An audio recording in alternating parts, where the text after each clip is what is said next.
Hello again, Andy. Common question I see is, do Roth conversions count against your income for purposes of being eligible to make direct Roth IRA contributions?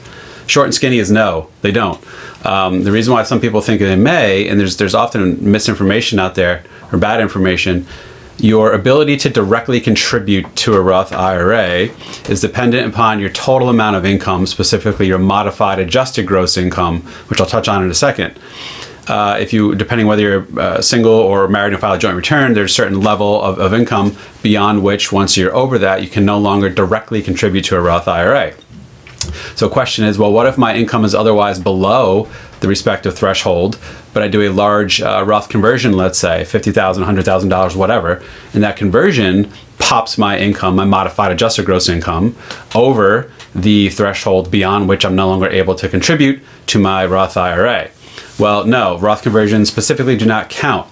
They are carved out of the definition of modified adjusted gross income, specifically the version of modified adjusted gross income that is used to determine your eligibility to contribute to a Roth IRA.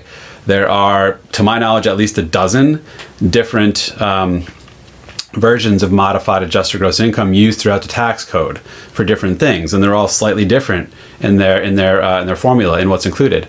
So you can't just say, well, MAGI, or modified adjusted gross income, MAGI, is XYZ. No, it depends on what portion of the tax return or portion of the tax code you're referring to. The one specific to the eligibility to contribute to Roth IRAs is its own unique brand, its own unique calculation for modified adjusted gross income. So I'll tell you what it is, and I'll pull it up on screen here, and I'll share a link to it as well. The modified adjusted gross income starts with your actual adjusted gross income straight off your tax return. Now, that adjusted gross income will include any taxable conversions you did.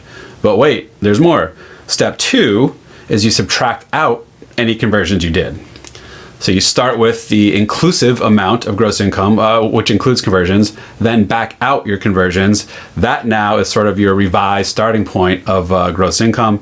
And then you add to it a host of other things, one of which is any traditional IRA deductions.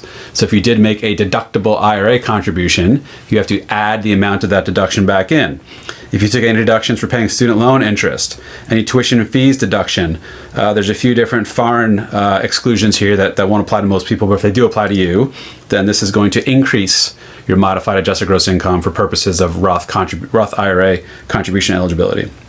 If you excluded any savings bond interest from qualified government savings bond, you have to add that back in. And there's also certain employer-provided adoption benefits that you can exclude from income. You have to add that back in to your modified adjusted gross income. So that's that. Fairly short and sweet, but just simply, again, to recap and answer, if you do make a Roth conversion during the year, the amount of that conversion, even though it is taxable to you, or maybe taxable to you, it is not included in your income for purposes of determining whether or not you're eligible to separately make a Roth IRA contribution. All right, that's it. Take care.